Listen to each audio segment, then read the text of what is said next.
All right, guys, welcome to my house. We're gonna do a little Wild Game Wednesday cooking video here today. Before we do that, show you guys a couple of the trophies here. Keep in mind, this is Florida. These are Central Florida bucks. So you guys that hunt up north may not be impressed, but for Florida, these are pretty good deer. On the right, we've got a buck that we called the glistening buck. I know it's kind of a weird name, but when I was hunting, the way I saw that deer was because his antlers were covered in dew and they were like glinting in the sunlight. I actually thought it was a piece of metal glinting, like a hunter walking through the woods, and it turned out it was actually a nice buck. I killed him back in '07 when I was 15 years old. Over here, we have another buck that I called a brawn.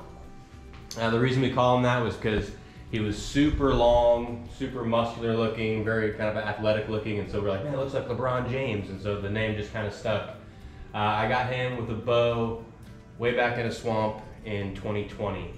So, two of my better deer. I got a number of smaller deer that are, you know, skull mounts and stuff hanging around, but those are my good ones. We're hoping to add to that collection. We'll come on into the kitchen. Wade and I have been hard at it deer hunting this year.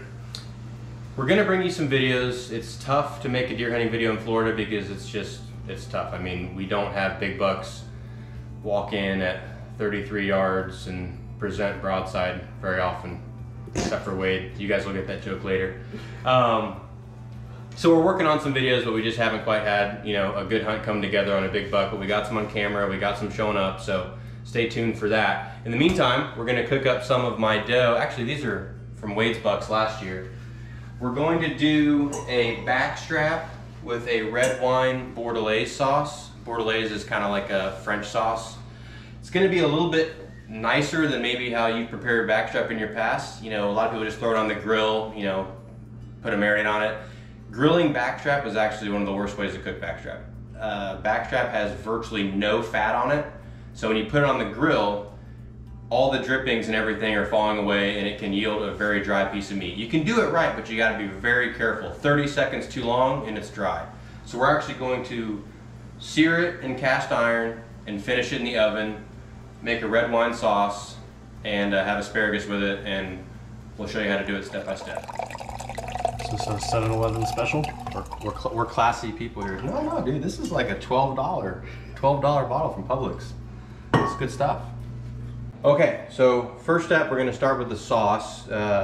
We got about 5 pretty good sized shallots here. Honestly, you don't need 5, it doesn't hurt, but 1 or 2 shallots is fine. You're just gonna do a rough chop on them. You're actually not gonna eat the shallots. You'll see in a minute kind of how this goes, but it's going to be simmering in the sauce and then you're gonna strain them out. So it's just purely for flavor. So they don't need to be, I mean, they can just be, you know, literally, that's fine. And so you're gonna do that with, actually I might not use all, I might save 2 of these, but you know, a good 3 shallots is gonna be perfect. So there, we've just got a pile of coarsely chopped shallots. This can just go in the garbage over here. The other thing you're gonna need for the sauce is fresh thyme. You can just leave it on the stalk. You don't have to peel it off or, you know, get the little leaves, because again, this is just for flavor. It's all gonna be strained out, so you can just put the whole wad right in there. So the first phase of the sauce is gonna be your wine reduction. So you're gonna get a measuring cup. I normally do about 10 ounces, which is just a little bit more than a cup. You could just go with a cup if you wanted. I like the sauce a lot, so I normally go 10 to 12 ounces. About right like that is gonna be good. And you want to reduce it by about 50%. It's not an exact science, but 50% is pretty close. Then all of the shallots are going to go in there.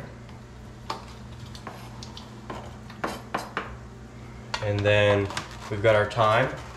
Again, it doesn't have to be, you know, stripped or anything. You can just take a good handful of it like that. And right in, I'm going to put a little bit more in there actually, because again, we're not eating it, it's just for flavor. And that's just going to boil and simmer down about 50%. You can even just do it on high heat. And what I try and do is really kind of get everything pressed in there. Get everything really pressed in there. You can see this is gonna start to smell really good here in a second. And you're gonna bring it up to a rolling boil so that you burn off a lot of that water, and you're gonna end up with a really, really dark, almost black looking wine reduction. It's gonna be very, very dark purple. And that's gonna take maybe 5 or 6 minutes to do that. And then we will move on to the next step. Okay, so while the red wine is reducing behind me on the stove, we're gonna go ahead and prep our meat. This is just regular extra virgin olive oil. You don't have to really slather it, but you wanna get it at least, you know, decently covered so that it's not gonna stick. Just like that is fine. There's a little, nice little coating on the entire piece of meat. Then I take, my hands are oily, a little bit of kosher salt. Coarse ground kosher salt works fine, you know, really any type of salt. Pink Himalayan salt, kosher salt. This stuff's really nice and coarse, so it works well. Black pepper.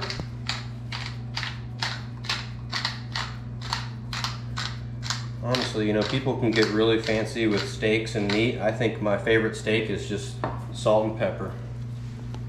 Medium rare.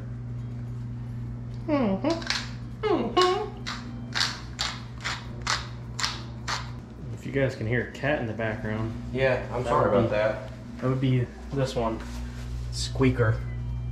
She's not happy that she's being left out. She's a very She is vocal no matter what. very friendly, very social, wants to climb up on your lap, and she's been sent outside. She's not happy about it. You may remember Princess Sophie from our other video. Wade and I married cat people, and we have subsequently, I guess, become cat people ourselves. I don't know. I like my cat. I like my cat. Still want a dog. Yeah, still want a dog, definitely, but I do happen to like my cat. Cats are cool though, because they go out and they kill stuff, and they, you know, kill snakes, kill rats. I mean, I think that's pretty cool. So we've got this just simmering. It's heating up, and not much has really changed yet, but it'll get to a nice rolling boil. I know you guys can't smell this, but it smells very herbal. If that's I don't know if that describes it. It smells like thyme, and we're just gonna basically let that go. The sauce takes the longest. The meat's not gonna take long to cook at all because it has no fat, like I said before, so it cooks very quickly. It'll go from medium rare to well done in like 2 minutes. So you really gotta watch it.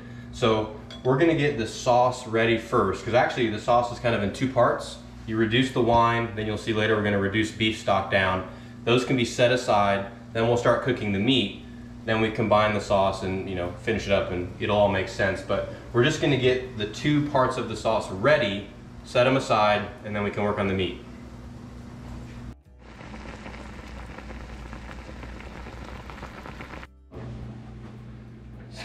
So we're in here cooking, and Wade and I got our Tacticam reveal sending us pictures. And I got this one buck that I call him Skyscraper because he's super tall. And I don't know if you guys can see that, but for Florida, that's a stud. And then I got this buck that I'm actually gonna pass on, which is incredible for Florida because he's a nice buck, but I just know he's young. Let's see if I can find a picture of him.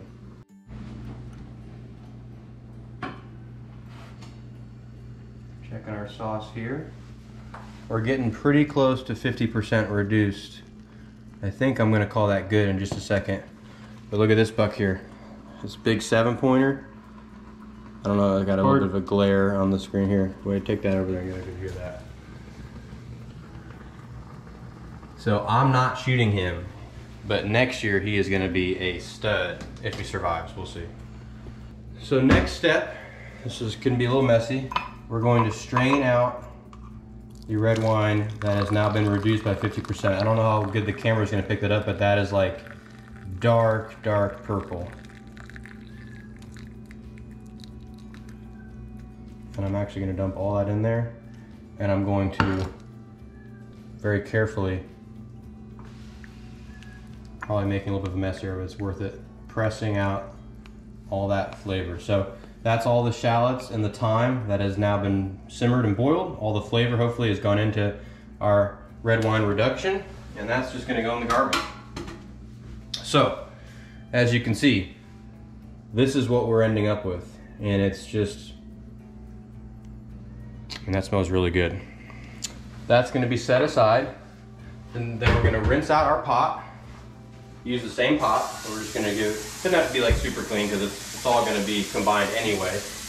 But same thing, except now we're going to add the same amount of beef stock. This is just some actually pretty decent quality beef stock, but you can use any beef stock, even little cubes that you dissolve in water. I've used those a bunch of times, they work well. And you're gonna do the same exact amount. So I'm gonna do about 10 ounces, just a little over a cup. Not an exact science, about like that. And the next step is exactly the same. You're going to reduce it by half. So at the end, you're going to basically end up with like a supercharged beef stock because all that water is going to boil off and you're just going to have a super concentrated 50% beef stock. It should end up being, and we're going to put that in this cup, it should end up being equal parts, 50-50. But oftentimes it's not, you know, because you're eyeballing it. So you reduce one down here and by the time you pour it off, there's a little bit more of one or the other. It's not exact. You want it to be roughly 50-50, but if you have a little bit more stock or a little bit more wine, it's all good. It's gonna taste good no matter what. So we're just gonna do the same thing, put this on high heat, bring it to a rolling boil, reduce it by roughly 50%, and then set it aside.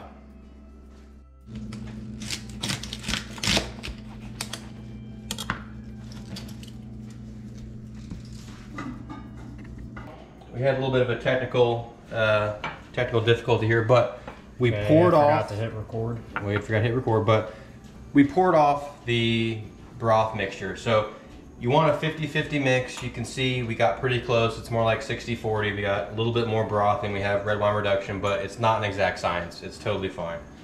So now what we're doing, whoops, that's really hot, is I'm just cleaning this cast iron skillet because this is how we are going to sear the meat. And you can see it is just a little bit dirty. I just wanted to, I mean, cast iron always is a little bit dirty. I mean, it's kind of, that's kind of part of it. Seasoned. Yeah, it's seasoned, so that's kind of part of its feature, but actually this doesn't even really look that dirty. It's just seasoned. We've been cooking stuff in it. That's kind of part of the whole experience. So what we're gonna do is we're going to sear the meat, as best we can in the cast iron, and then the whole pan's gonna go in the oven at a low temp, about 250 degrees, roughly 20 minutes. We'll see. We'll fill you in on how long it takes, but we want it medium rare. Every piece of meat's a little different. We have 2 different size piece of meats, so one of these is probably gonna be a little bit more well done than the other. This one should be medium rare, this one's smaller, so we gotta work with it. It might be more medium well, but we'll try our best. But now we're gonna heat this up. It's better if you have a hood. This is not a commercial kitchen. I don't even know if this thing has a fan. So it's gonna get a little bit loud here, guys, but we wanna run the fan because it's gonna get really smoky. But once we put this in the oven, we'll turn that off. The pan is ripping hot, it's smoking, and we are going to sear this meat. Good crust on it. It's really going to do most of its cooking in the oven. This is just going to cook the outside. I'm actually going to turn it up even more because I'd like it to be sizzling a little bit more aggressively than that. Alright, so now I'm going to flip it. Good sear on it. Okay. So, cooking oven mitt here. So that's actually going to keep searing a little bit because it's still hot. And we're going to take the entire pan and put that in our oven, which again is only at 250. So this is arguably the most important part of the sauce. I don't know why this won't unwrap. So we're going to make a roux. So I have about roughly about 2 tablespoons of butter here. And I got it on low heat. Basically all we want to do is melt that butter into like we're not cooking butter, we're not making brown butter, we're just melting it into a little, almost like a dipping sauce. So you can see we're just slowly gonna melt that butter down. You might remember if you watched Wade make the venison stew. If you haven't, you should watch it. So it was very good. We also made a roux. We also made a roux, exactly. That's where I was going with that. Roux are important staple in a roux is a French cooking method that is used for thickening up sauces. It's kind of like just adding cornstarch to something, but you make a roux and it turns your sauce from a liquid to kind of like a gravy, and that's what we're looking for. This sauce is not watery, it's not jelly-like, it's silky. That's what you're going for, and the roux kind of helps do that. Just gonna melt, and then we're gonna just add flour. You don't want it to get too thick. If you have a roux that's too thick, then you're gonna have a sauce that's too thick. One time I made this roux super thick, tried to make the sauce, and it turned into like a red wine Play-Doh. You're not looking for that. You're looking for like a red wine gravy is essentially what this is gonna be. We're just going to add, and again, this is not an exact science. I'm gonna go a little bit more. I'm gonna start with that, and I'm just gonna mix it in with the butter. And you can add more flour as needed to get the consistency you want. And I'll kind of show you the consistency that I look for. And you really want this to be super low heat. So I have it on the lowest setting that we have, but if it gets too frothy, like right here, Wade, if you wanna show them, it's getting a little too foamy. That means the heat's too high. So since I can't go any lower, I'm going to take it off the heat periodically and just keep whipping it. Let that heat come down, keep going. I mean, that's looking pretty good, but you don't want it to get too foamy. About like that. And all you're doing here is kind of determining how thick you want the sauce to be or the gravy to be. So if you like a little bit of a thicker gravy, then you can make a thicker roux. If you want it to be more watery or more, silky, then you can make a thinner roux. I got some asparagus in the steamer. So I've got my roux where I want it. And now I'm going to add back the reduced red wine. Look how dark that is. That's pure red wine flavor. So you might be asking yourself, okay, you just ruined the roux. I mean, you just mixed it in, now it's all watery again. Well, as it continues to reduce down on the heat, that roux is going to still be there, and it's going to yield a thicker sauce. If you did the exact same thing without the roux, you're gonna have much less sauce because you're gonna have to reduce it down a lot more to get the desired consistency. Over here, this is the secret ingredient. You can make this without this, but it's much better if you have it. Go to your local butcher, this is honestly just the butcher in Publix, and get some beef marrow bones. This is bone butter, this is protein butter. And you can see it comes out. I'll wait if you want to zoom in on that. It's just butter. It's in animal bones, and it's the marrow. And that right there is just pure fat and flavor. So you just carve out a little bit of that. That's all you really need is one marrow bone. And I'm just gonna, kind of mince it up just to help it, dissolve better. And that's going to boil down in the sauce. You're not gonna have a bite of it. It's not gonna be chunky bone marrow, but it's just gonna melt in the sauce like a lard, like a butter, and it's gonna add a ton of flavor. It's thicker than water. It's not nearly done yet, but just that roux by itself, it's sticking to that spatula a lot more than just the wine. Now we're going to add our beef stock back into it. That's been reduced. That's like supercharged beef stock. That's going back in the sauce. Mix everything together. The bone marrow is going to melt down into the sauce as it gets heated up. And we're going to turn the heat back up to about medium heat because we've reduced the red wine reduction, the bone marrow, the red wine and the broth. we've made the roux, and now we're gonna reduce everything together down into a gravy. Probably still pretty rare, but we're gonna just make a little cheater cut into it.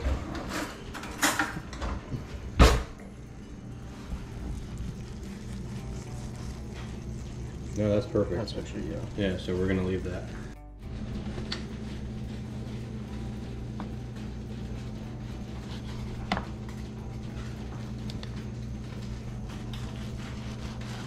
Alright guys, so here is our meat. As you can see, we've got a nice medium rare. I would have liked to have maybe caught it a minute earlier, but it's still really pink in the middle, which is perfect. But look at all the juices. I mean, this stuff's gonna be flowing off the cutting board in a second. You just don't get that from grilled backstrap unless you do it absolutely perfectly. The oven really keeps all those juices, and this is gonna be really good. This piece is smaller, so it's gonna be a little bit more well done, which we already kind of knew that going into it. So, you know, no big deal. It'll still be good. One thing about cooking it in the oven is you can get away with it being slightly overcooked because it's cooking in its own juices. But you know, even this right here, I mean, that's not well done. I mean, that's still medium.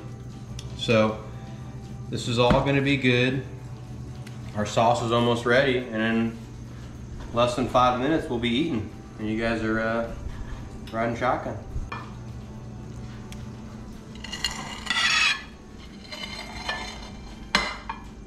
Sauce is off the heat. We're just gonna continue, and as you can see, it's thickened up quite a bit. It's nice and silky now. A cool thing about this sauce is, since it does have butter in it, if you don't use it all, you can put it in the fridge. It will turn into kind of like a Play-Doh-y consistency, but you put it back on the heat, it'll melt right back down, and you can actually use it the next day. I've actually made this sauce, put it in the fridge, and then taking it to deer camp before reheating it and putting it on steaks, whatever we're eating. So it's actually pretty versatile, but we are about perfect here. So I'm gonna start drizzling this sauce all over the steak or the backstrap. Put some on the asparagus as well. Normally I would season the asparagus, but since we're having it with the sauce, I really won't need it. All right guys, we are going to eat this bounty, but first we're gonna say grace. Heavenly Father, thank you for this day. Thank you for this deer you provided. Thank you for all of your blessings. And most importantly, thank you for sending your son to die on the cross for our sins. In your name we pray, amen. And help us to kill some big bucks. And some more big bucks, absolutely. All right, I'm gonna film them taking their first bite because I've had this before. So has actually, my wife has had it, but Wade never has. You've never had this? No. No. I'm a virgin. I didn't know that.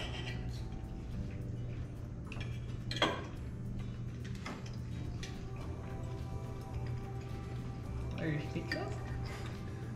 I'm speechless. I think I took a big bite, but it was very good. All right, It's always good. Wade likes it. This is actually one of my wife's favorite meals. That's true. But it's And, good, as always. It is silky. Right? Yeah, silky. No, it's a good sauce. It's good. I like it. Doing, Cooked doing perfectly. asparagus with meat, but Asparagus with me. yeah. Was that the tactic here? Yeah. I want you to get the full experience in one bite. And then followed by a chaser of wine. All right, guys, we're gonna end this video. I'm gonna eat my dinner. It's a little bit more intricate way to cook your backstrap, but sometimes, you know, you gotta do something more and just throw it on the grill. So I hope you guys enjoy it. Try it out at your house. It's really not that hard. I think you'll like it.